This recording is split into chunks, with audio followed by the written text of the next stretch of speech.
It's story time!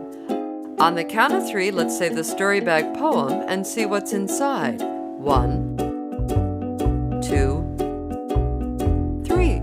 Story bag, what have you to say? Story bag, what's in you today? We have a fisherman's net. This is a story from Hawaii, and it's called The Hawaiian Sun. Story ears open, story mouths quiet, story buckles buckled, and let us begin. Once upon a time, long ago, when the world was brand new, the laws of nature hadn't been set. The tides came in and went out whenever they wanted. The seasons changed when they felt like it, and the sun traded places with the moon when he got tired and wanted a rest. Even though things were unsettled, the world ran smoothly.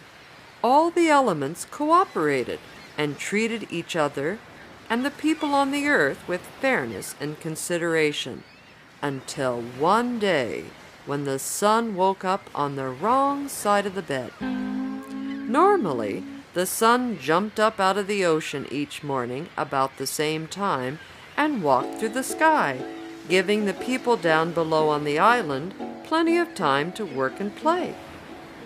Then the sun would dive back down into the ocean, and his sister the moon would take her place in the night sky with her children the stars. But one day, when the sun woke up, he was still tired and was in a very grouchy mood. "I don't want to walk through the sky all day today," he said to himself.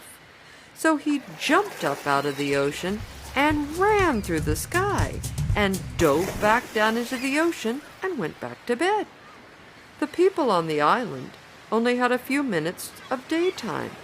They had never seen anything like that before, but they trusted that the sun would be back at the usual time the next day. But when the sun woke up the next day, he said, "That was fun. I think I'll do it again." And he did. He jumped up out of the ocean and he ran through the sky and dove back down underneath the water and was back in bed in an instant. The people on the islands were beginning to worry. How would they get their work done each day with only a few minutes of daylight? The sun continued this practice for a whole week.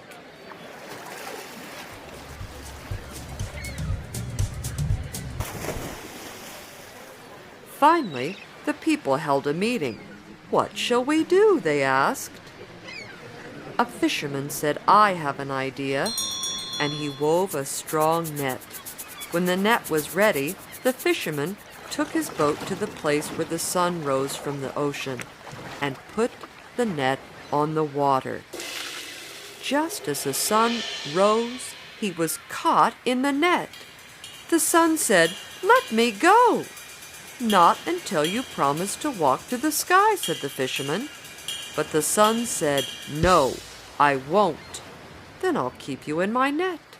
All morning long the sun struggled in the fisherman's net, but the strands held fast and the sun could not escape. At noon the sun cried, "Let me go." "Will you promise to walk?" asked the fisherman. "No," answered the sun, and so there he stayed. When it was evening, the sun again cried, "Let me go." "Will you promise to walk?" asked the fisherman. "No," said the sun, and so there he stayed. Finally, the moon appeared and said, "Brother, it's my turn to be in the sky now. Why are you still here?" "This fisherman has me in his net and won't let me go until I promise to walk through the sky every day." "Then you must promise. It's only fair. Besides, your nephews and nieces, the stars, want to play in the night sky now." And so the sun promised, and the fisherman let him go. And from that day to this, the sun has kept his promise and slowly walks through the sky every day. And there be my story, be it bitter or sweet. Take what you like, but leave enough for me to eat.